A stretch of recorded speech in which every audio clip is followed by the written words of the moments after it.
What's going on, Samurai? Welcome to the channel and thanks for checking out this video.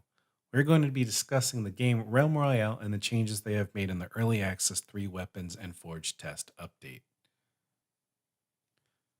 The goal of this video is to discuss the changes as well as propose some ideas for the game. Those of you who have ideas themselves, please feel free to leave them in the comments below. I hope to create a video series for the developers of Realm Royale to have a community they can connect to who gives constructive criticism and not just complaints. Those with some great ideas, I will do a follow-up video discussing them and giving a shout out. Let's try to help shape Realm Royale into a solid game. All right, enough of that. Let's get right into it. So, a high-res employee by the name of High-Res J Nash did tweet right after they announced the patch was finished that we've seen your initial feedback on recent Forge system changes and take your input very seriously. We want to test the changes at least through the weekend to see how everyone feels after trying out the system. Thanks for taking part in the alpha test of Realm Royale. So let's try to give them the benefit of the doubt. So before we take our pitchforks and torches out, let's keep in mind that they know people aren't happy with the changes. This hopefully means they will revert the game back to its previous state with forging weapons. All right, I'm going to talk about what made me enjoy the game. I love the fact that the game has MMO elements with looting, rarity, and chests, as well as having a crafting element to the game. Forcing me to fight people so I can get a token to craft my legendary weapon made me play more aggressive. I've been tired of games that force you to play passive like PUBG, as then you get rewarded for looting over engaging an enemy in the early stages of the game.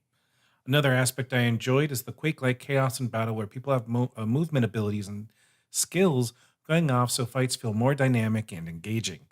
The MOBA aspect for me shines with the idea of getting shards or an equivalent to gold from chests and killing enemies that I exchange for armor, scales, and class weapons.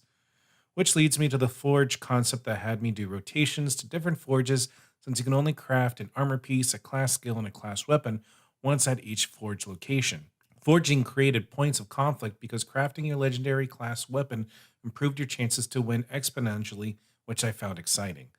So when I saw someone else crafting at a forge building, I had to choose to either engage or gamble on moving to another forge to craft. I love games that try to get rid of RNG elements, especially when it comes to skill-based games like MOBAs and BRs.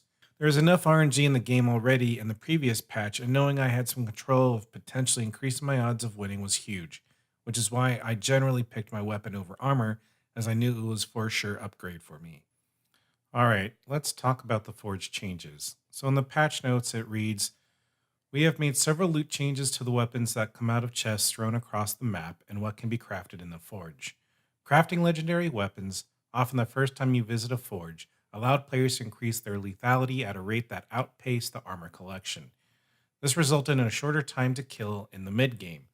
Dropping legendary loot in the world we hope makes it more exciting to hunt for loot and will smooth out the overall experience. Legendary weapons can no longer be crafted at the forge. I feel going this route is a mistake in the core mechanics of the game. Taking away the incentive to initiate fights early and feel rewarded for fights now makes the game feel slower paced. Essentially, the shift goes from rewarding those early game skirmishes and fast gameplay to rewarding those who go to remote areas and loot quietly and slowly. As you loot more, you're increasing your probability of winning by hopefully getting a legendary weapon. I personally enjoyed the flow of the game with a fast start and wanting to seek out enemies and shots to get that crafting token. Switching over to early mid game with crafting my legendary weapon and legendary armor. Suspensefully waiting to see if someone was going to challenge me at the forge and deciding which forge to move next to.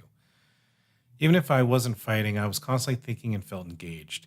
The only time I felt the game was slow was when I landed with no one else around and just looted a whole area. I had to decide to either go to another forge and try to challenge the person who was forging, or hope no one was around and craft a legendary skill and legendary armor piece. I feel this can be solved with giving people the option to craft a legendary heirloom, crossbow, revolver, slug rifle, or sword. The cost to craft would be 50 shards and 30 seconds to produce. By making it 50 shards, I can also craft a legendary skill and legendary armor piece, giving me the potential items needed to go up against someone who had crafted a legendary class weapon and a legendary armor piece. This, I feel, would solve the issue with the mid-game slowness that they're discussing earlier in their patch notes. Let's move on to class changes. Every skill should be better with rarity, period. That's just how I feel. May just need to be at a point where they can't just all in on you with a fireball and a couple stone spears to the face.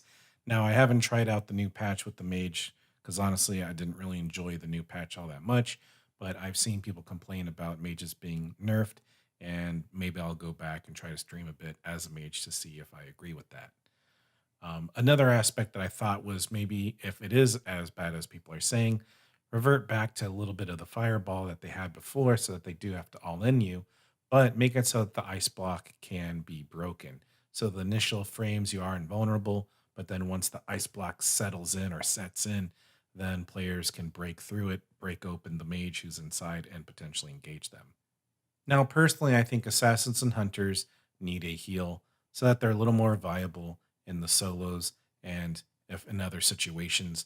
Currently, there's 3 out of 5 classes that can heal. I think this can be done by giving maybe assassins the ghost walk healing, or maybe inside a smoke screen, they're also healing. One of those skills can obviously have healing attached to it.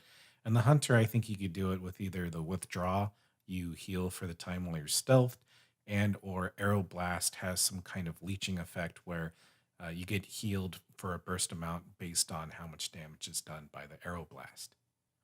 Weapons. All class legendary weapons are elemental. And an idea I have is to make it so that you can craft your legendary weapon with an elemental attribute in the forge. If it costs 125 to make your weapon, then for an additional, say, 50 shards, you can craft it with an element of your choice, essentially enchanting it. So the total cost is 175 shards. This way, you either choose to go with your class weapon with an elemental enchant, or you make your legendary class weapon with a legendary piece of armor. If you are the last survivor of an area skirmish where there's lots of bodies, then you can possibly clean up and make everything you want. I feel that if you're in a large skirmish and you are the sole survivor, then you should feel rewarded for that by being able to craft a lot of items. Crossbow improvements. Awesome. Always appreciate that. Shotguns. Actually, let's get rid of them. We don't need them in a BR that I feel can be unique. We have swords as a close range option and can use other guns for mid range and long range. I would actually enjoy a game without a shotgun. And this is coming from a person who enjoys using shotguns in most games. Improve the sword fighting so you can potentially parry shots. Maybe make it an alternate right click ability where you can block briefly, which allows you to parry.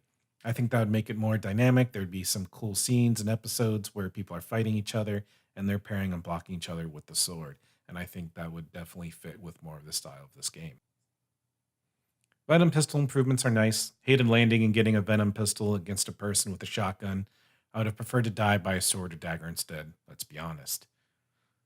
Revolver speed and size improvements are nice. Slug rifles feel fun to hit with, so anything to improve those is better as well. All right, so this part is just me kind of giving warnings and suggestions to high res, just from my experience of seeing games flop or die or succeed. So I would just advise be careful with how you test the game live. Us gamers are very finicky, and our relationship with games can be love hate very quickly, especially those games that have alpha and beta attached to the game. You guys have a wonderful concept that could be strong and unique contender in the genre of BR.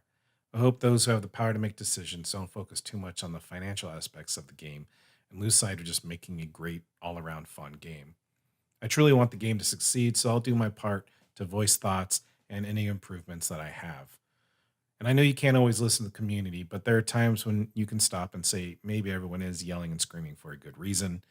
Also, think about having a dev discussion stream. Nothing is better than having devs and community managers who interact with their community. All right, Samurai, that is the end. I hope you leave your ideas in the comments below or your thoughts of the video or your thoughts of the patch. Thanks for sticking through with all of this. Again, let's try to leave some constructive criticism so that they can see what the community thinks and feels. Let's also follow my socials. I'll put all the links below. If you want to watch me stream some games, watch me on twitch.tv/Sakura Samurai. I will see you guys there. Have a good one. And again, all of you who made the improvements on UI, audio, and bug fixes, you are awesome. Keep up the great work. And I will see you guys in the next video.